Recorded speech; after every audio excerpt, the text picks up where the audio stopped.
Hey, good evening, everyone. Welcome to week number 5. Hope you are having a good week so far. Again, we go through these courses pretty quickly, and so we are already at week 5, so a couple more sessions, and then we'll pretty much be done with the course. So let me just give you a couple of quick reminders. I'm sure you're all very much aware of this, but the next Canvas essay number 4, which is coming due next week. Same rules apply to it. Your initial post due by Saturday, and then your response to a classmate due by next Monday.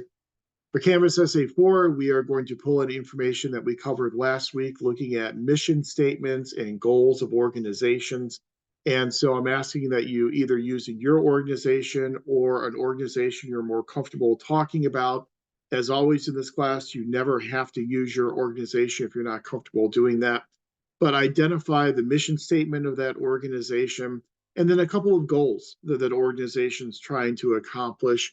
And then after you've identified the mission statement and a couple of goals, think about how the issue or the problem that you are focusing on here in this course, how that issue or that problem has an impact upon the achievement of those goals that you've identified.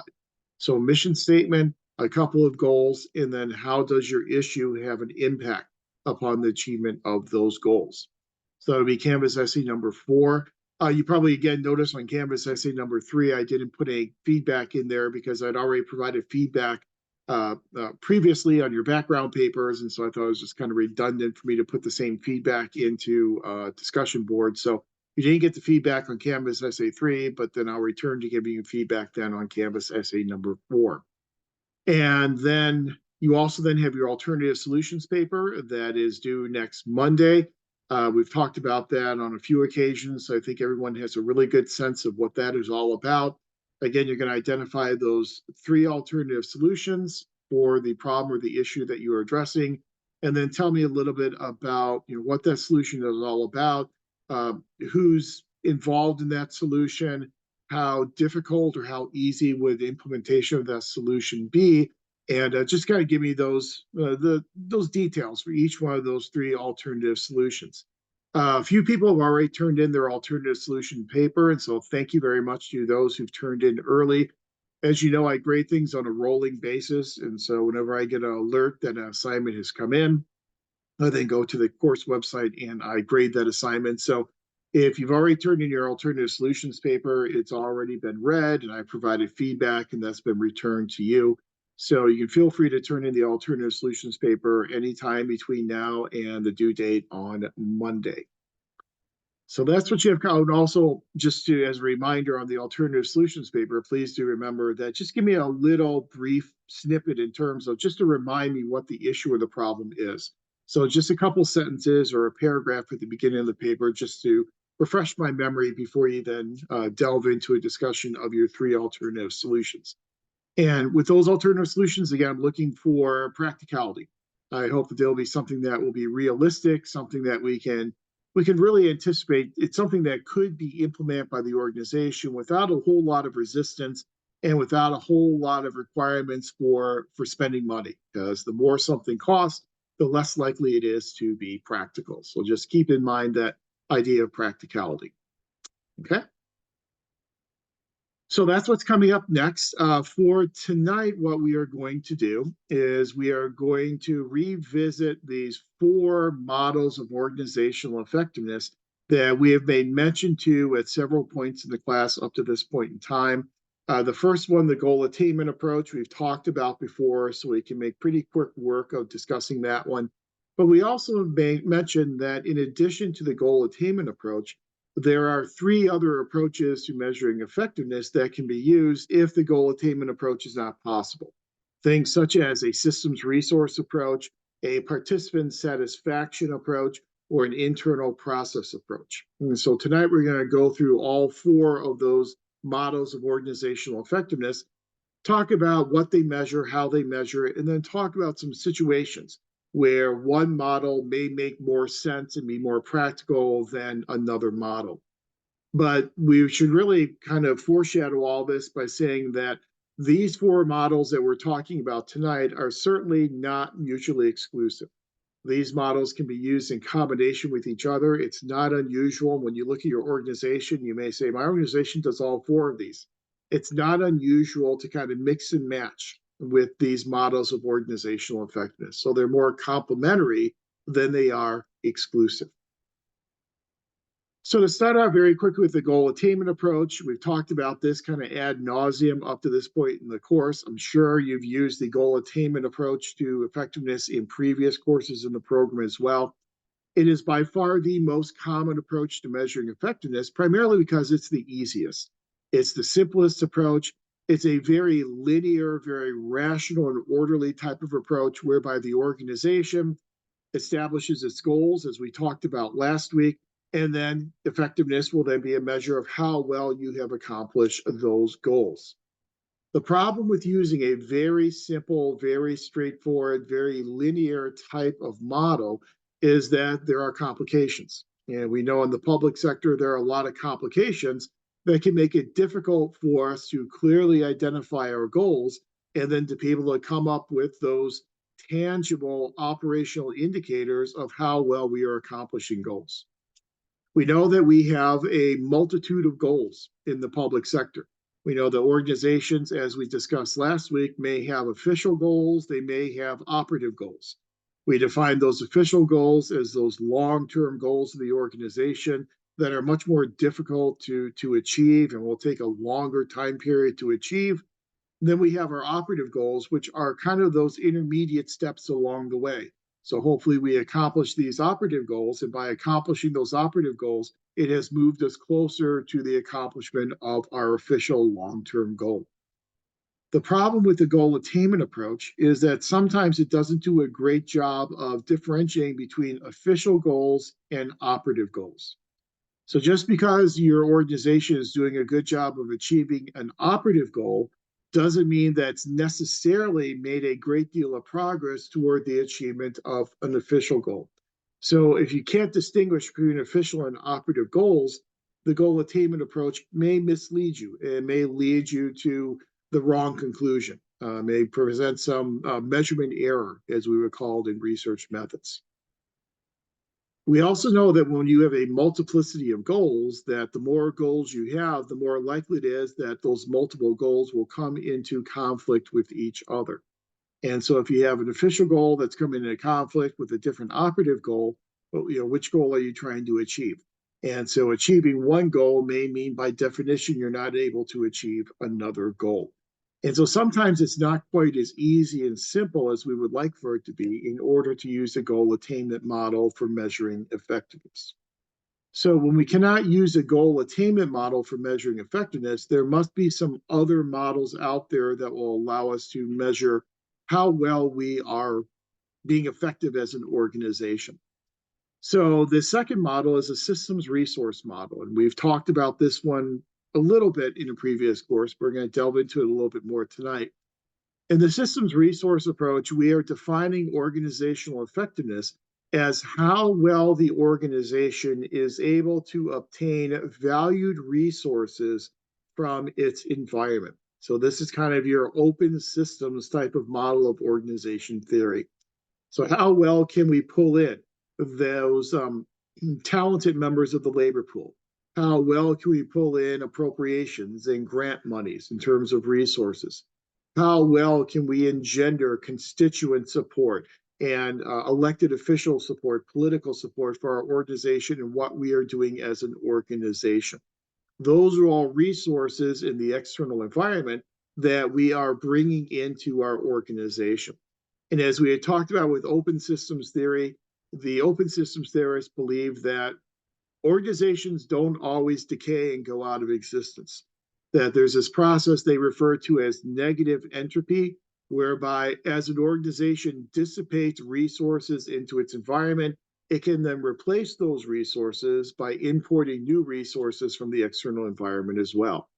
So if an organization is importing more and higher quality resources from the environment than it's dissipating out to the environment, then that could certainly be a measure of effectiveness for that organization.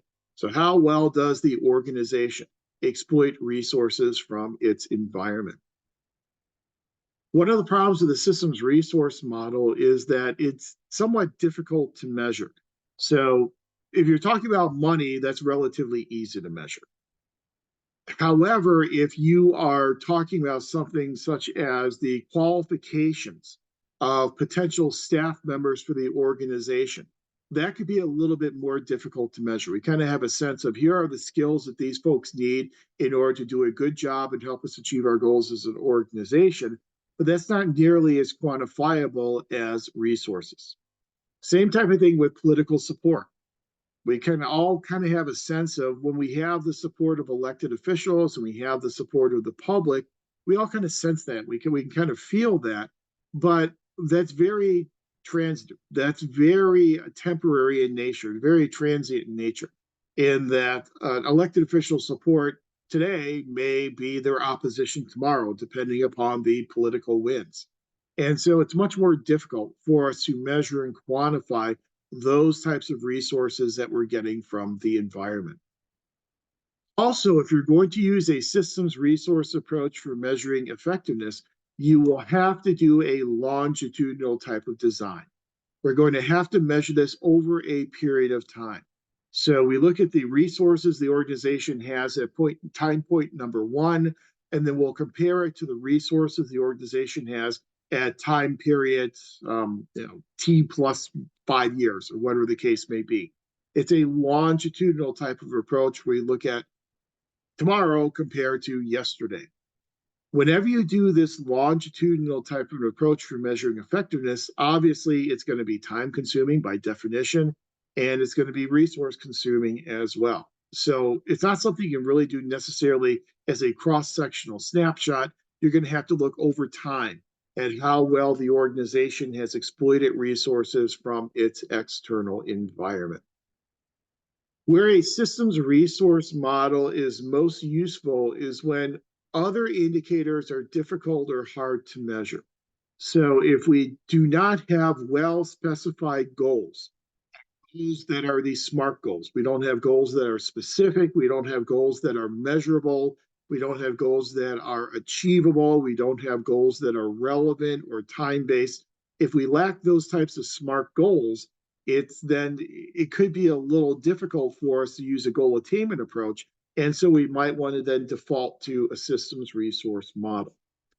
The problem with the systems resource model is when you're focusing on resources as opposed to goals, just amassing resources does not necessarily guarantee that you're going to achieve the goals you want to achieve as an organization.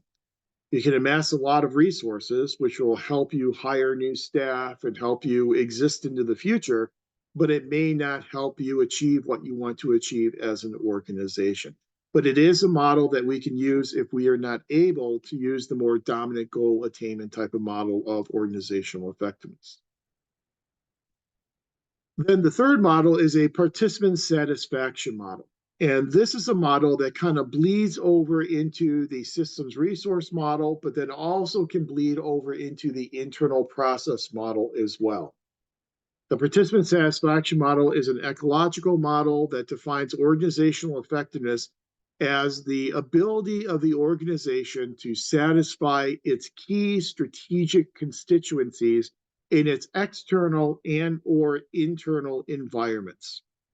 So obviously, if you're looking at your external environment, how well are the services you are providing meeting the wants, needs, and desires of the citizens in the environment who are consuming those goods and those services? So if you're looking external, then you're going to be kind of bleeding over to the systems resource because that's support that you're getting from people based upon how well you're meeting their needs and meeting their expectations. On the other side, you can look at how well you are meeting the wants, needs, and desires of your workforce. Human relations kind of an approach. Your human resources within your organization. You're trying to keep your employees satisfied so that you can retain those employees, so those employees will then be more productive and have higher levels of performance. I know several people are using as their issue the problem with employee turnover and a lack of employee retention. Well, this dovetails very well into that. That if you're not keeping your employees happy and you're not meeting their what they need to motivate them, then you're probably going to end up losing those employees. So externally, it bleeds into systems resource. Internally, it bleeds more over into internal process and kind of a human relations type of an approach. We see cities doing participant satisfaction models of effectiveness all the time. Cities are always sending out those citizen satisfaction surveys to see, are we providing our citizens with the right amount of services, with the right types of services, with the highest quality level of services that we can. And we're just collecting that information directly back from our citizens. That's an important strategy if you're going to use the participant satisfaction model, but all of the same limitations that apply to survey-based research apply to those types of citizen satisfaction surveys.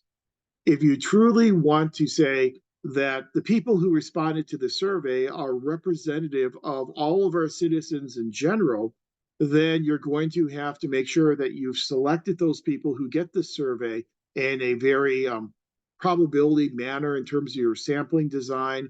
You're going to want to make sure that your survey is constructed in all those ways we talked about in research methods in terms of response categories, matching your questions being clear, being direct, being answerable.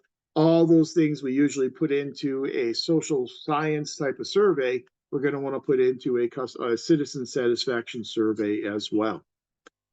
And just as a side note, these citizen satisfaction surveys can serve a lot of different purposes.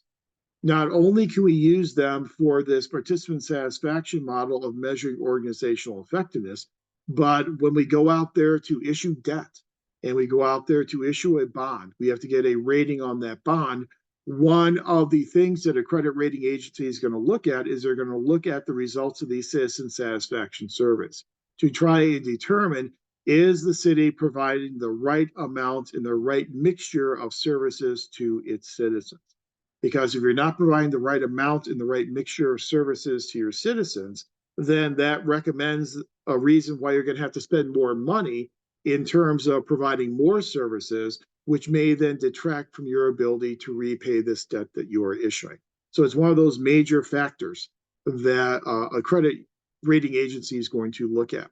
And there are essentially, the Urban Institute tells us there are 42 different factors that credit rating agencies look at. That's one of those 42 factors.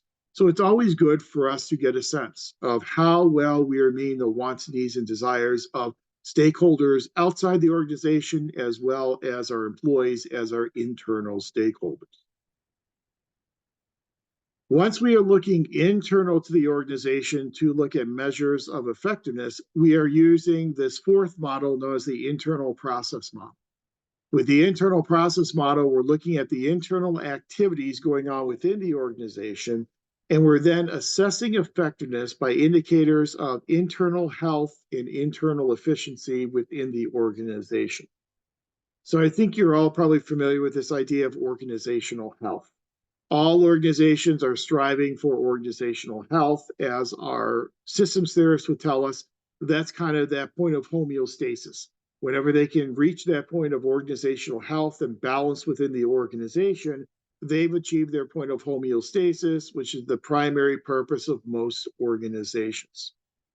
So in order to measure the organizational harmony and the organizational health within our organization as a measure of effectiveness, there are a lot of different indicators that we can look at.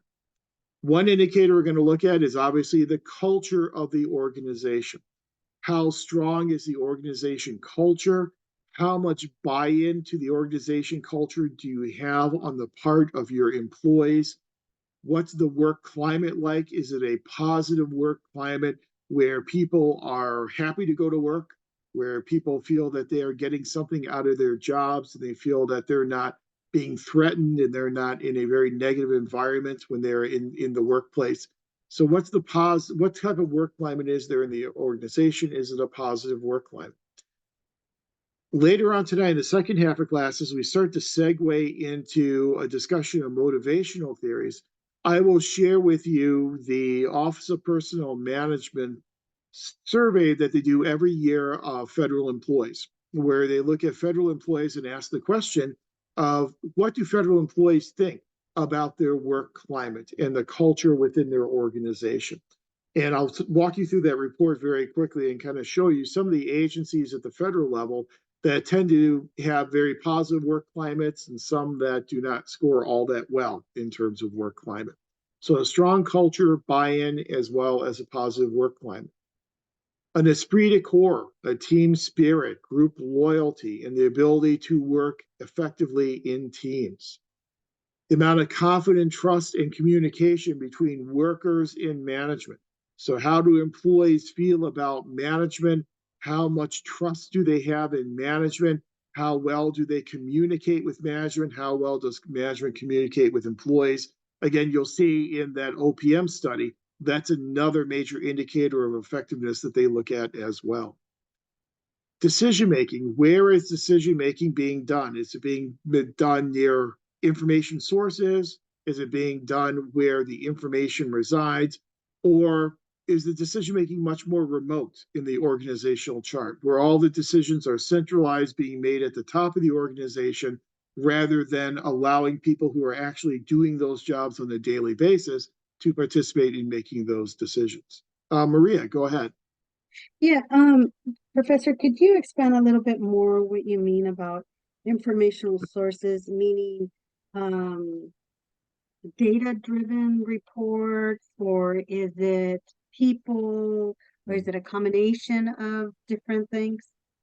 Yeah, that's a great question. It could be any information that is useful in making decisions. So yeah, it could certainly be data sources, sources, excuse me, sources of data in terms of trends. It could be anything that will help you make a decision is what we're talking about with these information sources.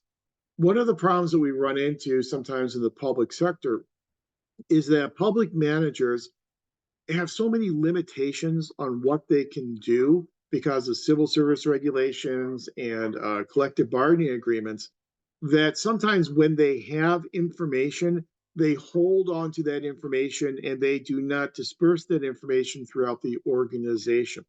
And so sometimes you don't have the requisite information in place where decisions need to be made. So is there kind of this close proximity between these data sources, this information, and where the decisions are actually being made? A disconnect between the information and where the decisions are being made means that the decisions probably are not going to be appropriate decisions because they're not based upon the correct relevant information.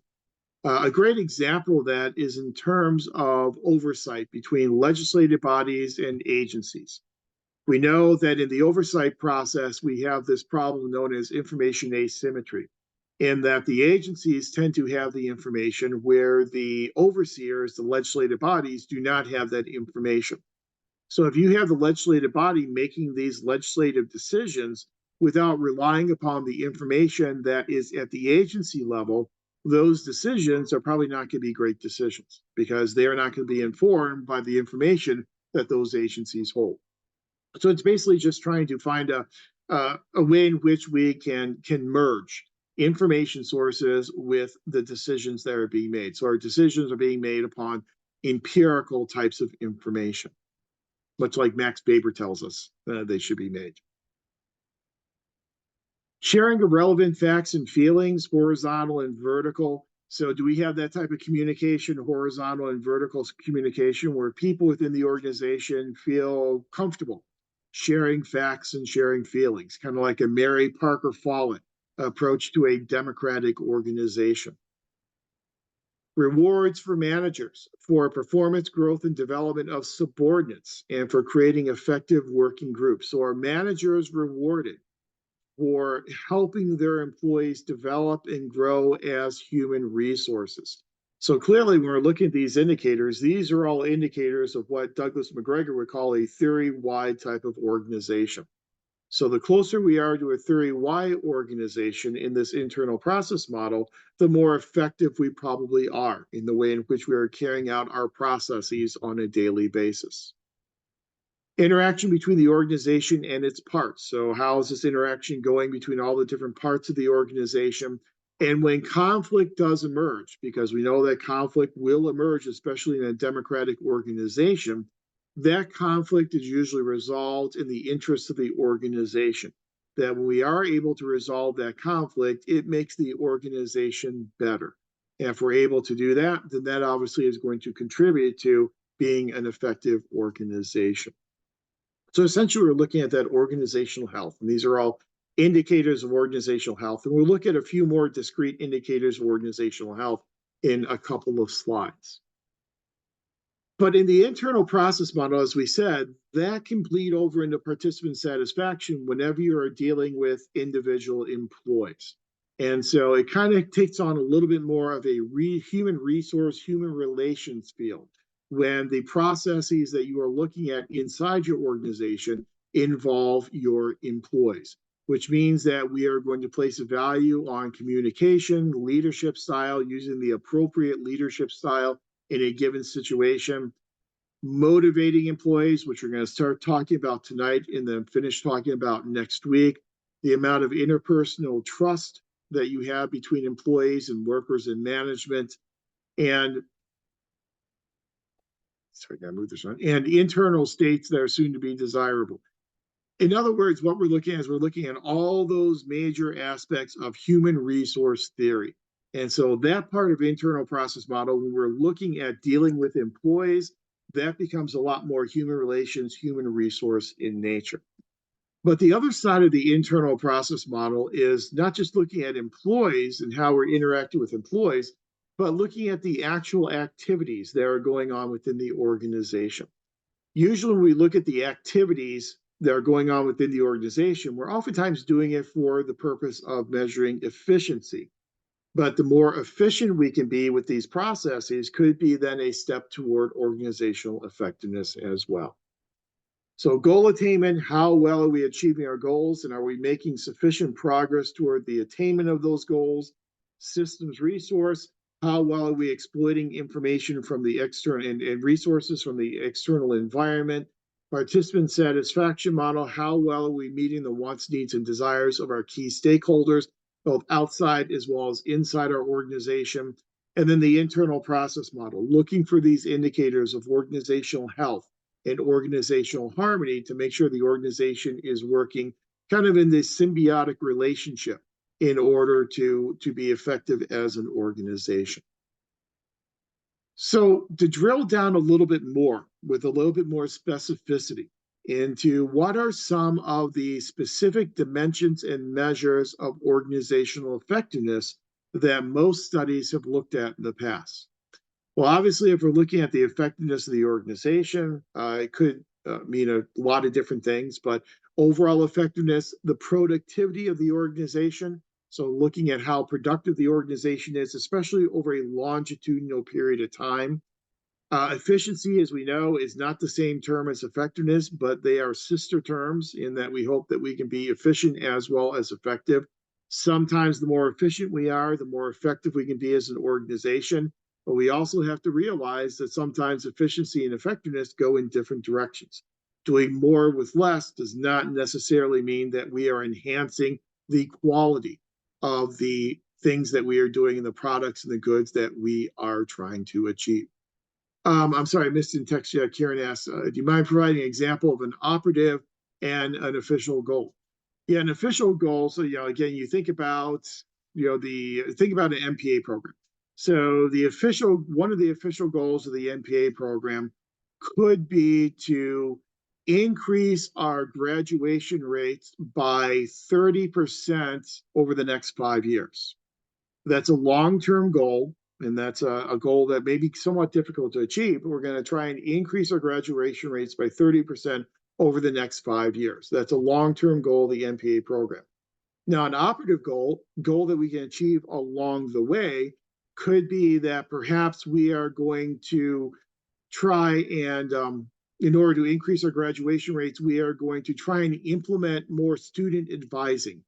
And so we're going to put in place we're going to try and put in place a system whereby we are going to contact and talk with each student at the end of every semester. So that's a goal, that's an operative goal that we can do starting in this semester. But if we contact students every single semester, hopefully that will then increase our graduation rates because we can identify problems that students are having along the way. We could, maybe make some changes to their schedule and give them some advising in terms of perhaps this course would work better for you as compared to this course. Maybe if they're missing a prerequisite, we can identify that in that semester by semester advising.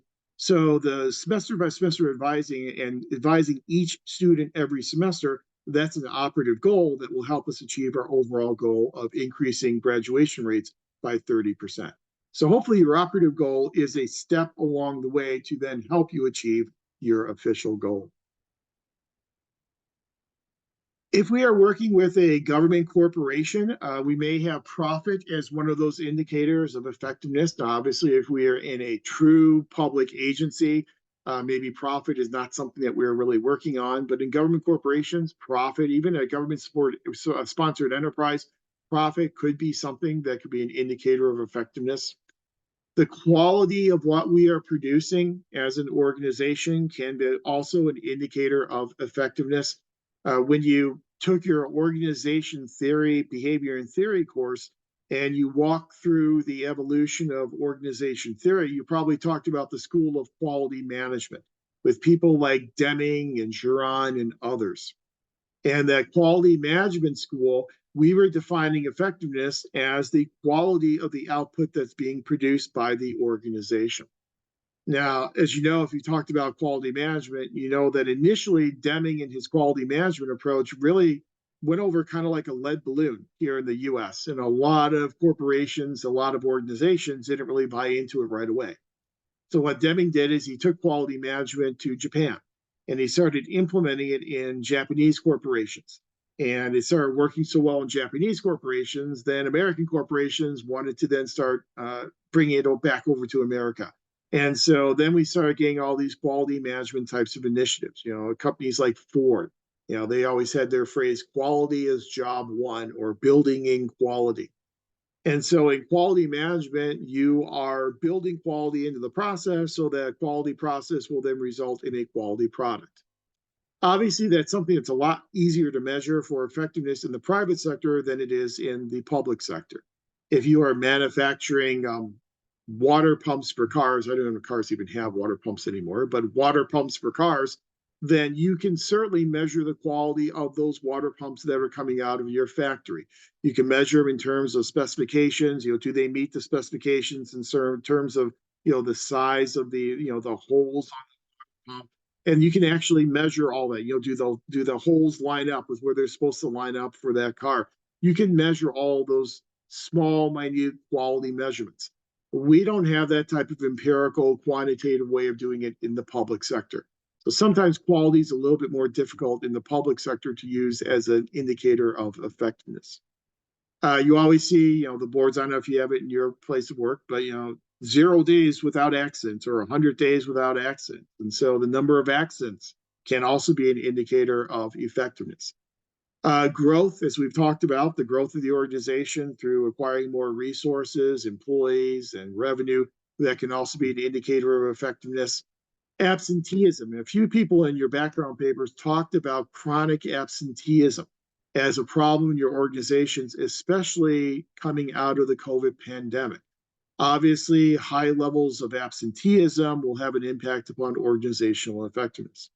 Employee turnover, as many of you are talking about, is a clear indicator of effectiveness of an organization. Job satisfaction, and when we get into motivation, we'll get back into people like Herzberg and his hygiene motivation theories. But job satisfaction is important for retaining employees. It's important then for then building upon that to motivate employees as well. So employee motivation is an indicator of effectiveness. And we'll spend all next week talking about different motivational theories. Obviously, employee morale, it can be an indicator of effectiveness. The quality of control, controlling resources and controlling processes within the organization can also be an indicator of effectiveness as long as there's not too much micromanagement and microcontrol. The amount of conflict versus cohesion within the organization. The more cohesive the organization, obviously, the better the indicator for effectiveness. Flexibility and adaptation. How flexible is the organization? How able is the organization? to respond to challenges and changes in its dynamic environment. The easier it is for the organization to respond to those changes in the environment, that can be an indicator of effectiveness. Planning and goal setting, we talked about all that last week, but obviously if you have clear goals, you have a good strategic planning process to then produce those goals, that could be an indicator of organizational effectiveness. Goal consensus. Do we have agreement in terms of organizational and individual goals? Can individual employees look at the organization goal and see how helping the organization achieve its goal can then help them achieve their individual goals? The more coherence we have between individual and organizational goals, the better an indicator of effectiveness as well. And as we talk about next week, motivation, we'll talk about things like goal path goal theory, and talk about the importance of seeing that consensus and that congruence between individual and organizational goals. How well do individual employees internalize organizational goals? Role and norm congruence. And so, do we have congruence in terms of the expectations of the roles of people within the organization? The quality of managerial interpersonal skills. Some of you in your papers are talking about problems with leadership and problems with management, and managers lacking the requisite skills to effectively be in their positions, essentially. So, those managerial interpersonal skills. Managerial task skills. Do they have the task skills in order to do the job? How is information managed and how is communication managed? Is it managed in a productive manner? That's an indicator of effectiveness. The readiness of the organization to address the problems that it needs to address. If you are understaffed, like it seems like some organizations are, you're not going to be ready to address those challenges. How well you're utilizing your environment, a systems resource type of a model, evaluations by external entities, a participant satisfaction type of model, stability of your organization. Obviously, if you have leaders coming and going and you have these changes in leadership, you don't have a very stable organization, which will make it difficult to be effective. The amount of value the organization places upon its human resources. Are not these cogs in the machinery. These are people who have inherent value. These are people who we need to try and help achieve their goals and to kind of self-actualize, as Abraham Maslow would tell us. How much participation and shared influence is there? Do people have avenues for participating within the organization? Professional development, is there an emphasis placed upon training and development in the organization? And then does the organization have an emphasis placed upon achievement? Does the organization value achievement not only on the part of the organization, but on the part of individual employees as well? Is achievement recognized? Is achievement rewarded within the organization? So it's just kind of an idea of some discrete indicators, operational indicators of what effectiveness can look like. So we're trying to see if our organizations are effective. Those are 30 discrete indicators that we can rely upon in trying to determine effectiveness. But to kind of compare these different models with each other, we can use this, what's called the Quinn and Rohrbach competing values framework. And I think this is a nice framework to allow us to kind of see how these different models compare with each other and places in which they kind of bleed over into each other as well. So what you see on the screen with this Quinn and Rohrbach competing values framework is that you have two axes. You have a vertical, a y-axis, and you have a x-axis. The x-axis on the left side, those models will have an internal focus. Those are models that will be looking within the organization for effectiveness. The ones on the right will be looking outside the organization for effectiveness. Then you have your y-axis. Top of the axis, you have flexibility. Bottom of the axis, you have control. So these theories on the top of the chart emphasize flexibility and adaptability. The ones at the bottom of the chart emphasize much more of a control type of feature. So beginning at the bottom right, you have your goal attainment model. In that goal attainment model, we are looking more at control because we have goals that are being established at the organizational level by the organization. Those goals are being established through the planning process and then are what we're trying to then achieve through the achievement of those goals is higher levels of productivity and this relationship between effectiveness and efficiency. With the goal attainment model, again, we're trying to achieve the goals of the organization that are established usually at the organizational level or above. Sometimes the goals are beyond the organization. These are goals that are established by legislative bodies. They're established through enabling legislation. So sometimes public organizations do not even have control over the establishment of all of their goals. But that's the most common type, the goal attainment type of model. Top right, you have your systems resource model, which is very similar to open systems model. In the systems resource model, what we are hoping to do is to acquire resources from the environment to grow the organization. In order to acquire the resources we need to be very adaptive as an organization and be able to be very flexible to respond to the wants, needs, and desires of our external environment. If we are looking in the systems resource model at trying to meet the needs of our elected officials and our citizens and our consumers external to the organization, then we're kind of participant satisfaction as a systems resource type of an approach. If, however, we are trying to look more with a participant satisfaction model at inside our organization with our employees, then the participant satisfaction model kind of bleeds over into what we consider to be more of a human relations model, where we're trying to satisfy our employees, and a measure of effectiveness is how well we are developing those employees as human resources.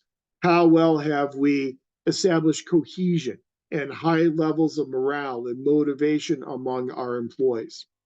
So when you're looking for the participant satisfaction model, that third model, if we're looking outside the organization, it's more systems resource. If we're looking inside the organization, it's more kind of a human relations, human resources type of an approach. And that's where that third participant satisfaction model would kind of fall.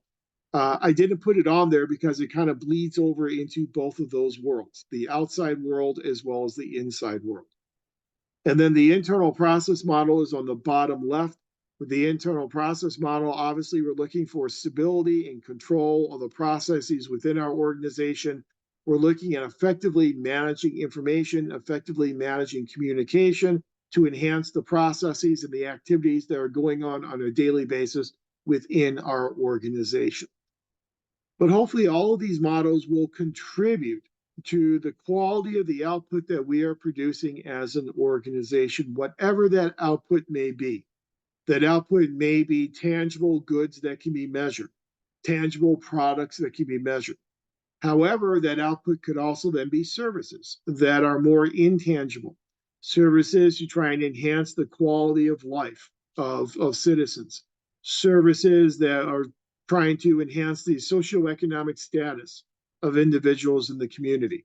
So regardless of whether it's a good, a product, or more of a service, we hope that we are creating some type of quality output that can meet the needs of our beneficiaries, that can meet the needs of those people who are consuming those goods, those products, and those services. But you can kind of see with all these different models of effectiveness, there's just not one singular way of measuring effectiveness. Granted, most of your organizations will have a goal attainment model, but beyond that, we can also look at how well we're leveraging our environment. We can look at how well we're servicing the needs of external as well as internal constituents. And then we can also look at how well we are controlling the processes within our organization to enhance efficiency and enhance effectiveness. So just different ways in which we can measure effectiveness. So it's not just a monolithic one size fits all type of an approach. The big question, though, with these different models is which models do your organizations use? Because as with any other course in the MPA program, it's vital that we're able to find that nexus between these models and these theories and how they're actually being used in the real world of public administration. So what I'd like to do now is do a breakout group. And again, we don't have to spend a lot of time on this, but we'll do breakout groups. And I would like each of our groups to answer the question, what model or models of effectiveness do you see in your organizations? And then how do these models affect how the organization measures effectiveness? So what of these models of effectiveness do you see used in your organization? And then how does the use of these models affect how your organization is measuring whether or not it is being effective? As always, we will spend about 30 minutes or so doing this exercise. Each group should select a spokesperson, and then after about 30 minutes, we'll reconvene as a class, and then we'll share out what each of our groups came up with. So let me go ahead and set up our groups. So let's see. Tonight, we'll just go with our normal 5 groups. Well, maybe we can go. We'll go with 5. I think that would work better. So let me create our 5 groups. All right. So they are randomly created. So I'll go ahead and open the rooms. Then you go into your rooms, do your work, and I'll check in with you, give you a 2-minute, 5-minute warning, a 2-minute warning, and then we'll reconvene as a class and see what everyone came up with. So I'll go ahead and open the rooms, and off you go.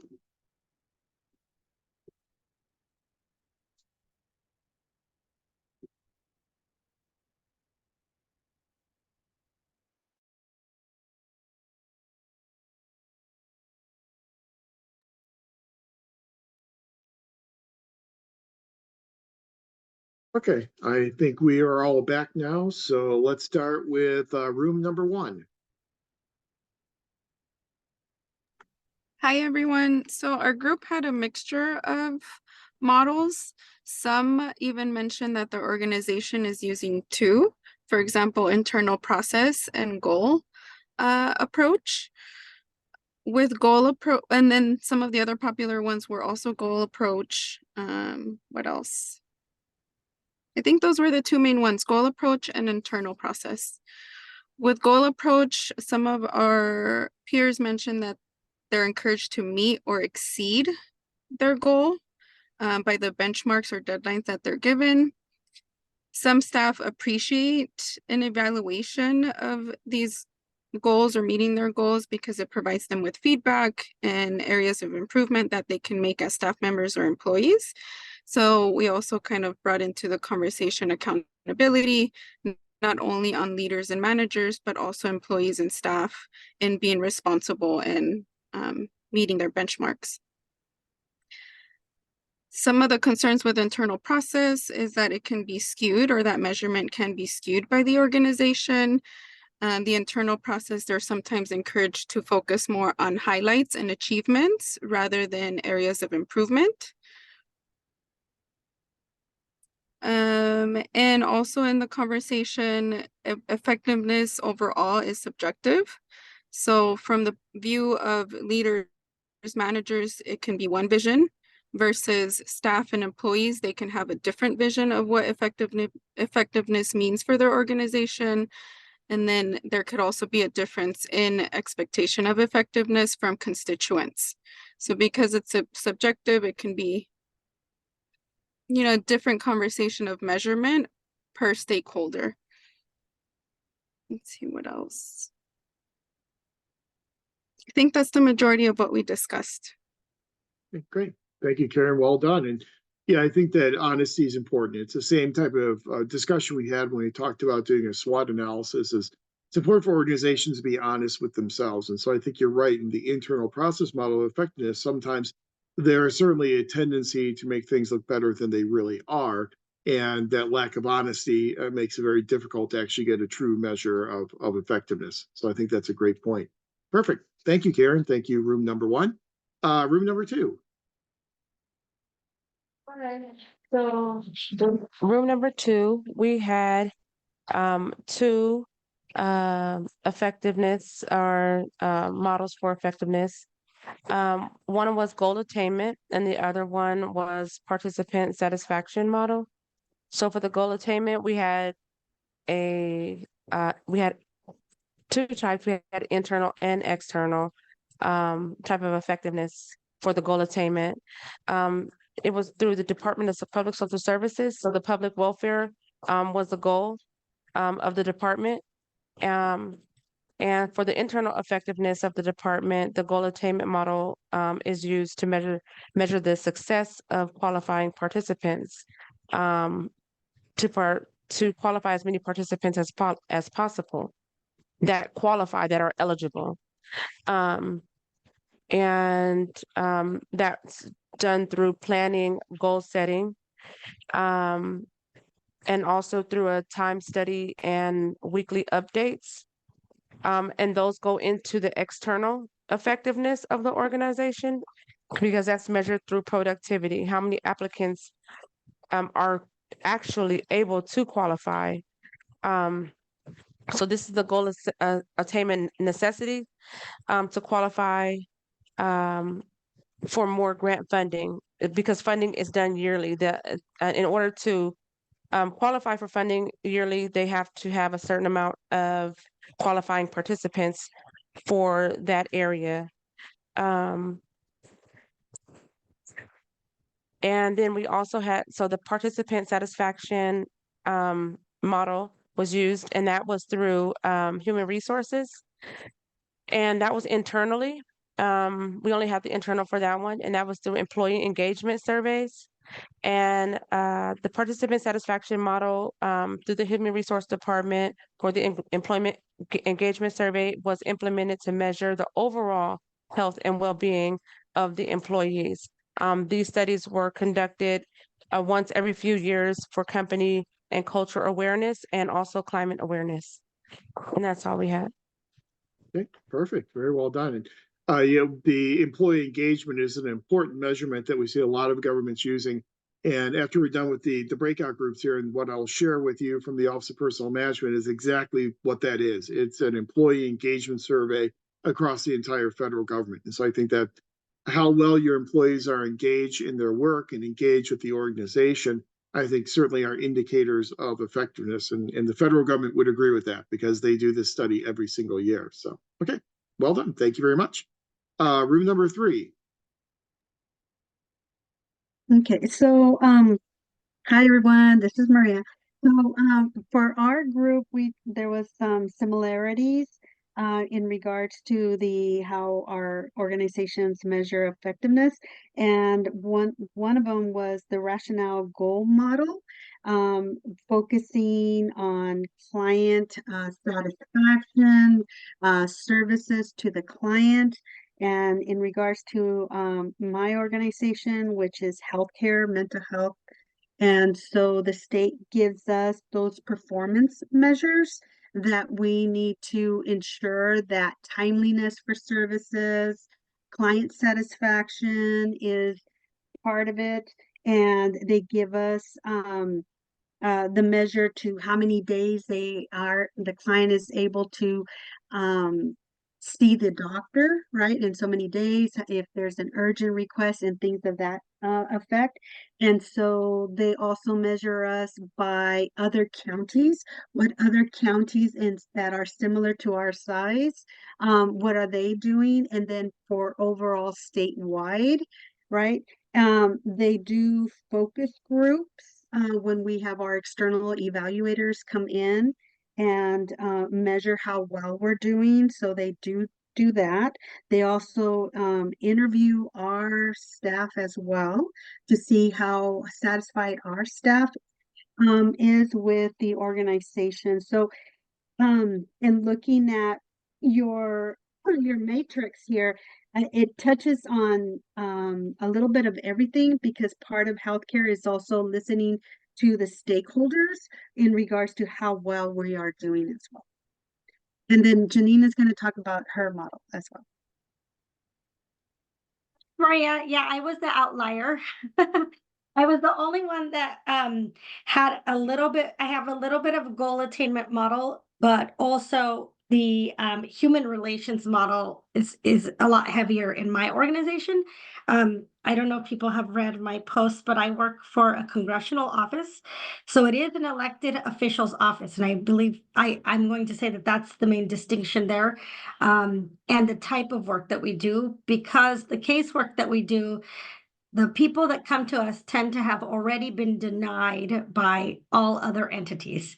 So measuring that success, we don't measure the success of whether they can help the person appeal the item or not.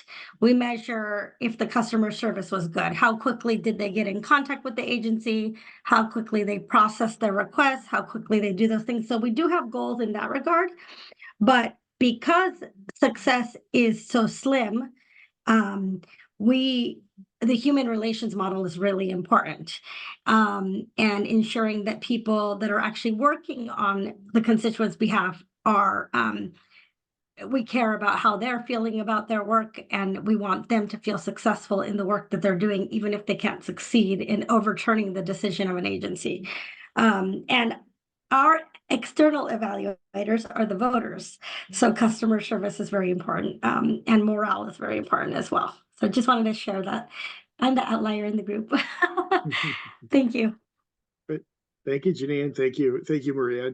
And Maria, I agree with you. I think that the example you gave us really touches on all four of those cells in that competing values framework. And Janine, I think that's a good point with when you're dealing with a political organization, such as a congressional office. Casework, as you well know, takes up a lot of the time of staff for that member of Congress. And you make a really important point that those constituents that come to you for casework, they come to you after they've already run into brick walls elsewhere and they've been denied elsewhere by agencies. And so then they come to the member of Congress and work with their staff.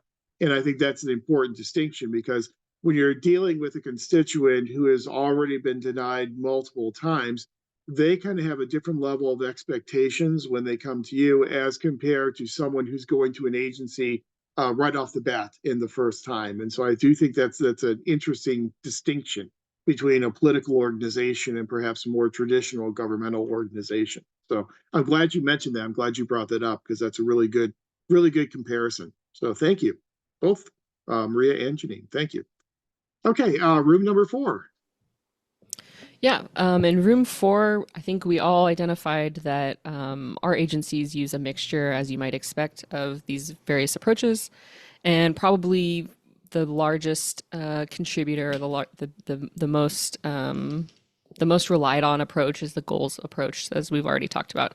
So we kind of just ignored that and we said, okay, what's the second most in our organizations?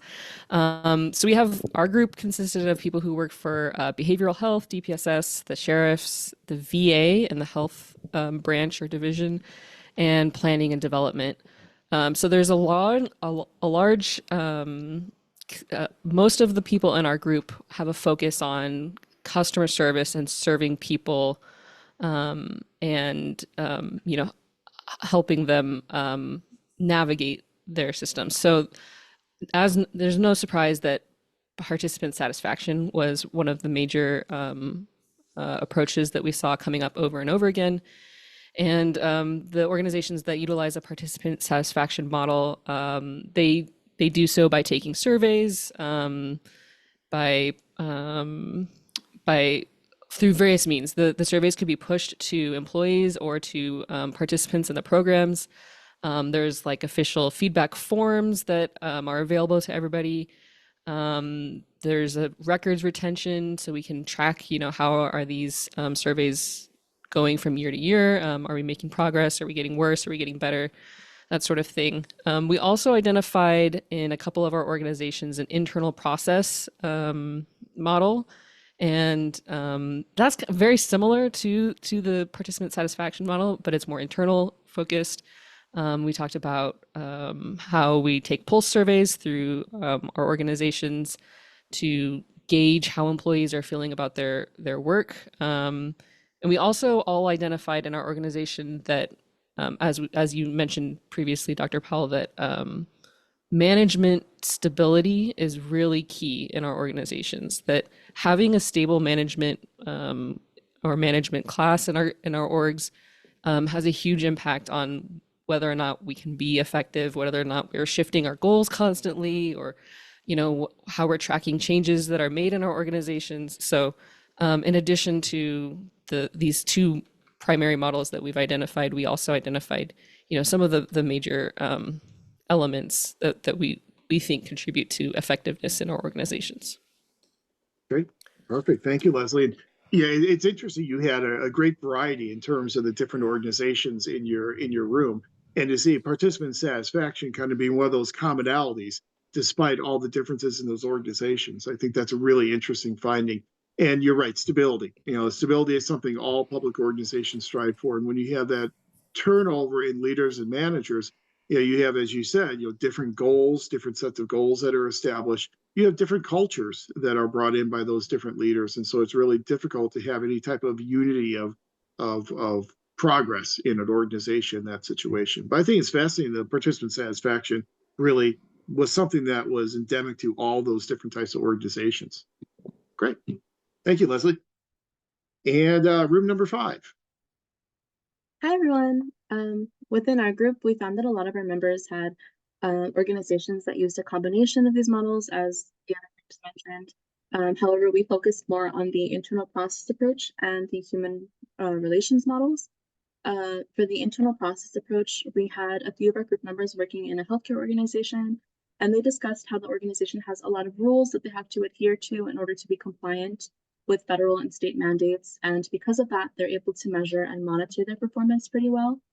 One of our group members discussed how their organization utilized the internal process approach, through which his manager likes to evaluate their teamwork abilities.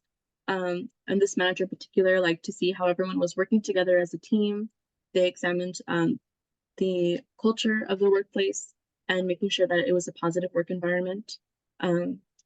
We also discussed how there was a strong emphasis on communication and teamwork by relying on our coworkers for assistance on a task.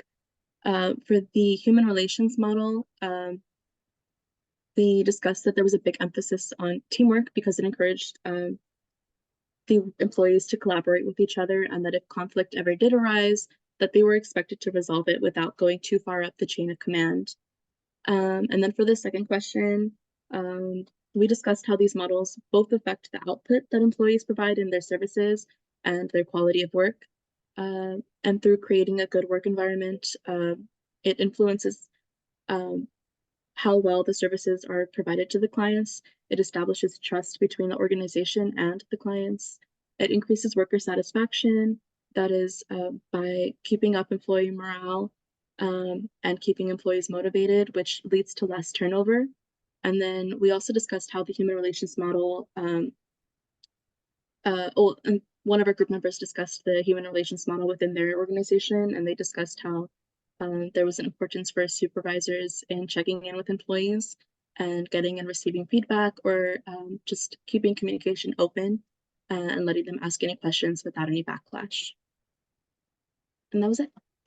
Great, thank you. Very well done. And I think it's also a very important point that when you're talking about health-based organizations, as you point out, a lot of those performance metrics and a lot of those goals are established external to the organization.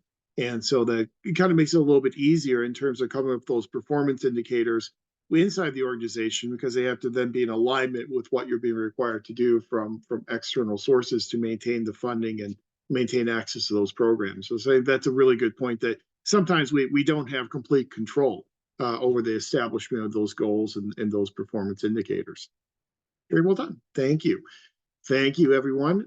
Let me, at this point, share out something else with you. And just to kind of wrap up this discussion of these 4 different models of organizational effectiveness, you know, the one theme that really ties everything together is there is no one-size-fits-all approach, which is very common for the entire field of public administration. That's what we've learned over 150 years, is that there really is not just one way to do it, and there are multiple ways in which we can certainly measure effectiveness.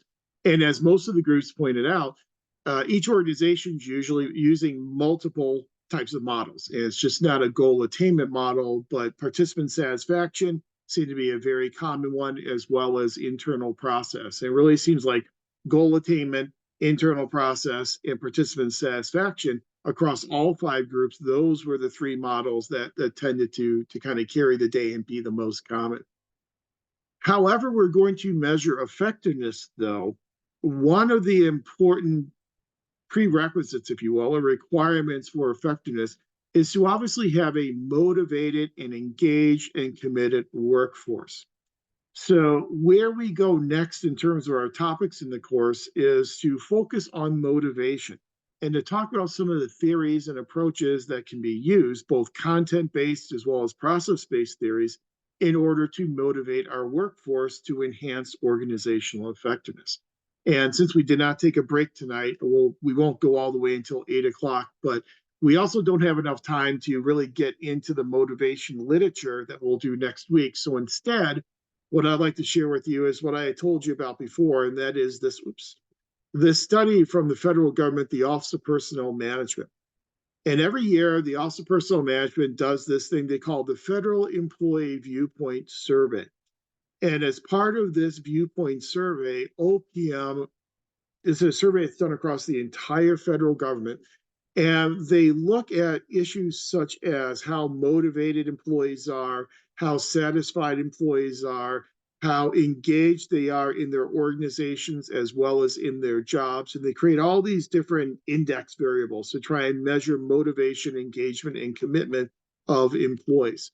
So I think this is a really nice segue into some of our discussion next week of motivational theories to kind of see how it's done at the federal level. And it's also nice to hear from a couple of our groups that some of this engagement research is being done at the local level as well. So it's just not the federal government doing it, local governments are also doing it.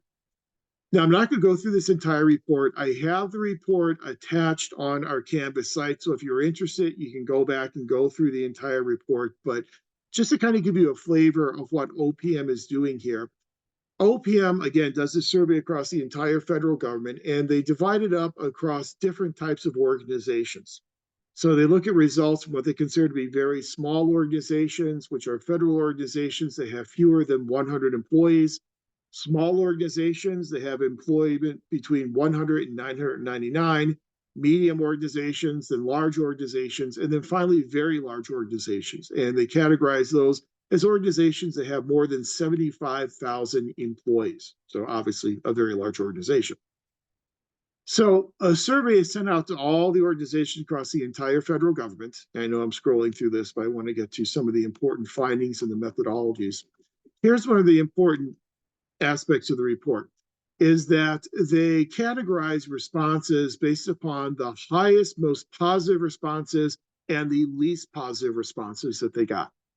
And so the most positive response that they got from federal employees is to the question number 90, which is, it is important to me that my work contribute to the common good. 92% of employees agreed or strongly agreed with that. So I had a very positive response to that. That's not surprising to us. That kind of underscores this commitment to the public good that we have in the public sector. So it's kind of reassuring to see 92% of respondents believe in that.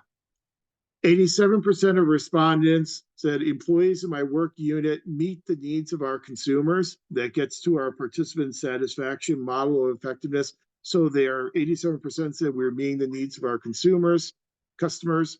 87% say my supervisor holds me accountable for achieving results.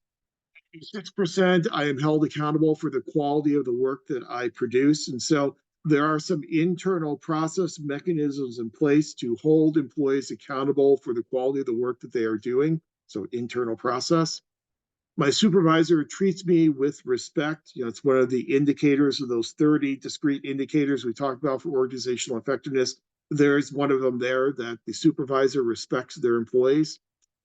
85%, I know how my work relates to agency goals. And that's kind of this goal congruence within the organization. 85% employees in my work unit contribute positively to my agency's performance.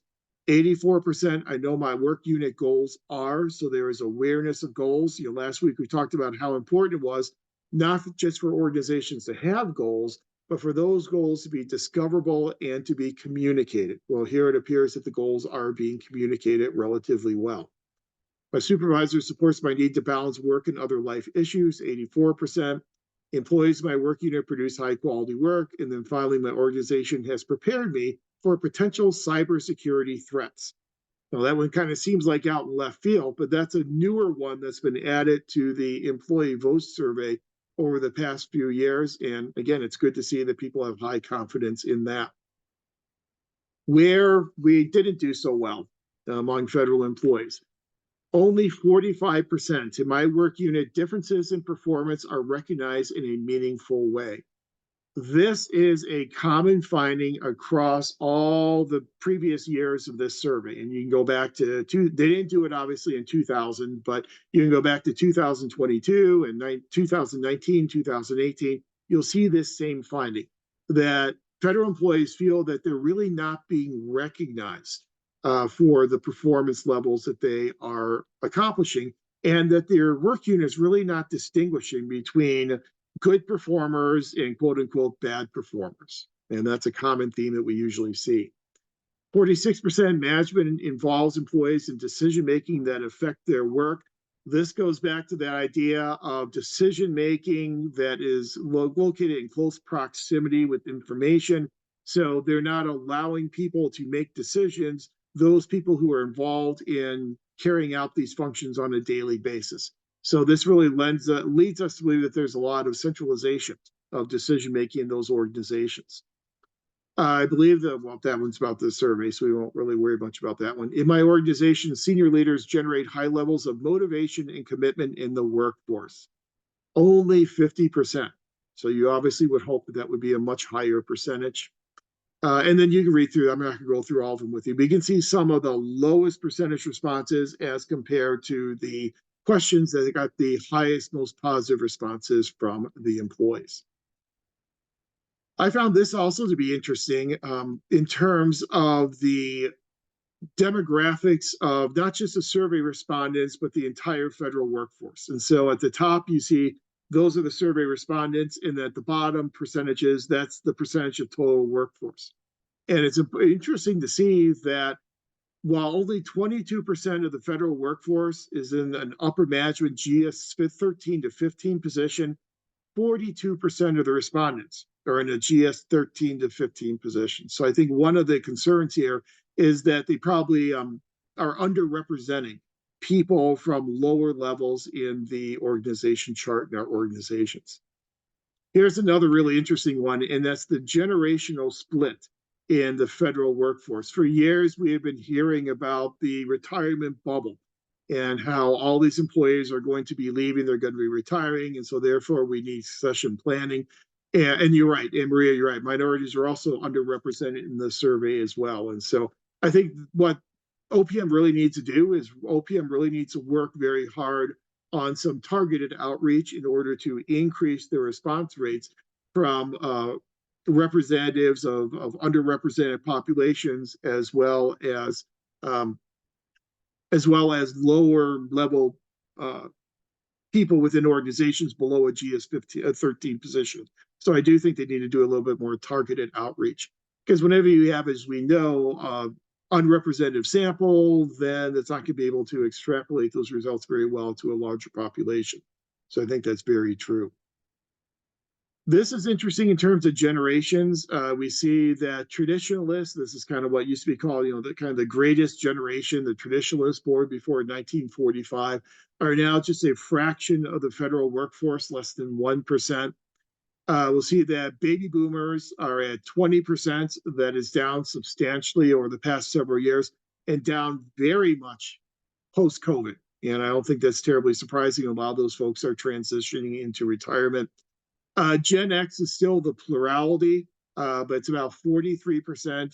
Gen Y continues to grow. It's up to a third of the federal workforce. And now we've got Gen Zers who are starting to make their presence felt as well. We're now up to 4% in the federal workforce from Gen Z. So I just think that's interesting to see how the generational changes have affected the federal workforce. We don't worry much about response rates, but let me scroll down a little bit to this, the Employee Engagement Index. So one of the primary purposes of the study is to see how motivated and engaged employees are in their work. And so what OPM does is it creates this index variable called Employee Engagement Index. And in this index variable is comprised of 3 different indicators. The first one they call Leaders Lead. It reflects employees' perception of the integrity of leadership, as well as leadership behaviors such as communication and workforce motivation. So this looks at leaders, what employees believe about their leaders, their perceptions about the integrity and leadership behavior of the leaders. Then the second one, you have a supervisor indicator, reflects the interpersonal relationship between worker and supervisor, including trust, respect, and support.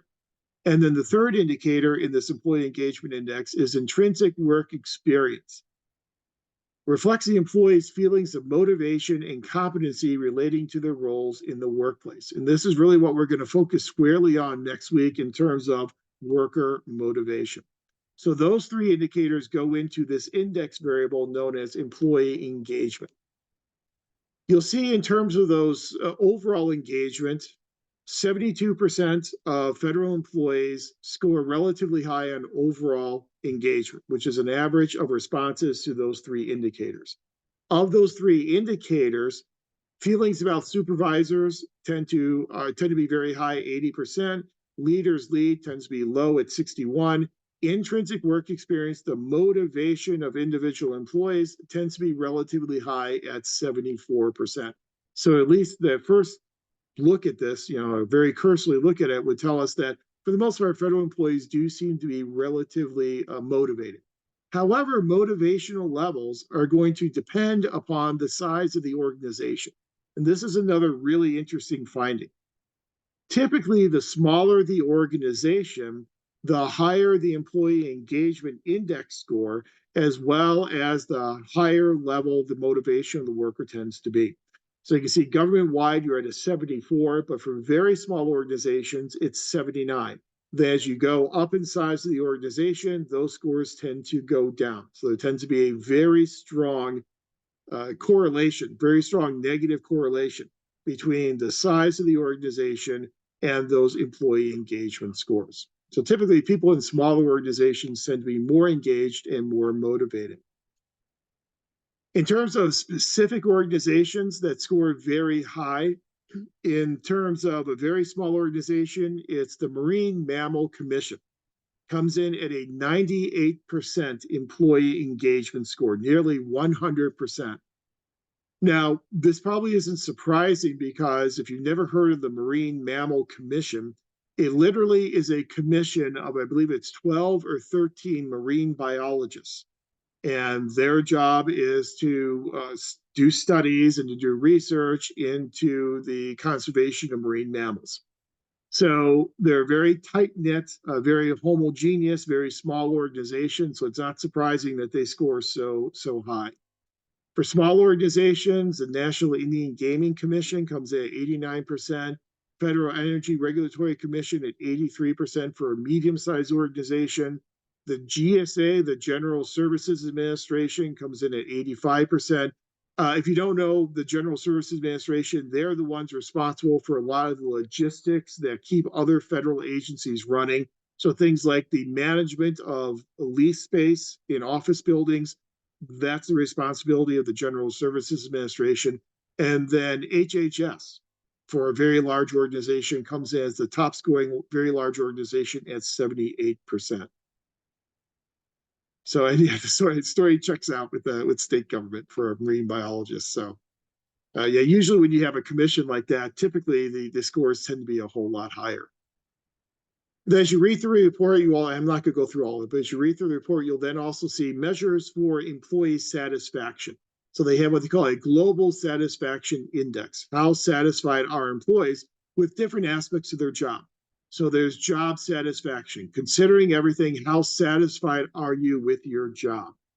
Pay satisfaction. Considering everything, how satisfied are you with your pay? Organizational satisfaction. Considering everything, how satisfied are you with your organization? And then would you recommend your organization as a good place to work? So when you look at the global satisfaction index here, you'll see that over time it fluctuates, but pretty much stays pretty constant. From 2019 up to 2023. The 2020 study was not a full study. They included in here, but wasn't their full employee voice study because of obviously COVID. But so job satisfaction, we see coming in at 68. Pay satisfaction being the lowest of all the indicators of global satisfaction at 57. They see organization satisfaction at 62 and recommend the organization at 67%. Obviously, we would like to see that a lot higher, because the more satisfied someone is, the more likely they are to recommend the organization to friends and colleagues as a good place to work. In my program, whenever we do our annual alumni and student surveys, we always have a question on there asking, how likely are you to recommend this program to colleagues and friends? And if we come in below about 98%, then that's kind of a red flag for us. But here for the federal government, they're at 67% on that recommendation indicator. The same type of thing applies here in terms of size of the organization. Typically, as the organization gets bigger, the scores in terms of satisfaction tend to go down. And they can see examples of those who scored well. And I know we're running out of time, but then they also have another index they call the Performance Confidence Index, how well you meet the needs of consumers. Employees in my work meet the needs of our consumers. Employees in my work unit contribute positively to agency performance. Employees in my work unit produce high quality work, and employees in my work unit adapt to changing priorities, all part of this performance index. And then you can see in the Performance Confidence Index how each one of those indicators then score. The scores tend to be a lot higher on performance confidence than they tend to be on satisfaction or worker motivation. And then the same type of pattern holds true here in terms of the relationship between the size of the organization and scores. But again, you can read through all the rest of them. There's a DEIA index here as well for diversity, equity, inclusion, and accessibility, and questions related to that as well. And you can see then how the federal agencies rank in those indicators. So the reason why I'm sharing this with you and like for you to take a look at it is primarily because of this first part we talked about in terms of motivation. Because what we are going to talk about next week is we're going to talk about some theories that can contribute to the motivation of workers and the relationship then between motivation and effectiveness. And as we talk about some of these motivational theories, we are going to, by necessity, start dabbling in the world of psychology a little bit. And so a lot of these theories come directly out of the world of psychology. And what we'll do next week is we will differentiate between what we call content versus process theories of motivation. And I'll introduce you to 4 content theories of motivation, 4 process theories of motivation. We'll talk about how those theories work, and then the relationship between those theories and organizational effectiveness. So if you have a chance, take a look at this study and pay particular attention to what we looked at in the beginning of the study, which is up here, the motivational types of indicators. And so the intrinsic work experience indicator, because that's the most direct indicator then of worker motivation at the federal level. Now, the federal government does a very comprehensive job of this survey and asking these questions and gathering this information. It's good to hear from some of our group feedback that local governments are doing it as well, perhaps not on the same scale, but it's important for us to be able to measure worker motivation if we want to be effective as an organization, and then learn how to enhance the motivation of our workers, which is what we are going to then talk about in class next week. Okay? So take a look at this when you do have a chance. It is appended up there on our Canvas site. Like I said, we didn't have a break tonight, so we'll go ahead and cut it at this point to make up for the lack of a break. I'll have this recording up on our Canvas site no later than tomorrow morning, as always. And then, as I said, as you are working on the alternative solutions paper, if you get it done early, feel free to submit it whenever you have it completed, and I will be grading those on a rolling basis. Okay? All right. Well, thank you very much. I hope everyone has a really great night, a really great remainder of your week. We'll be back then next Tuesday for week number 6, talking about motivational theories. So take care, everyone. Thank you. Thank Talk to you. soon. Have a good night. Good night. Thank you. Good night. Professor, can I just hold up for a minute, please? Yeah, sure. Okay, thank you. Let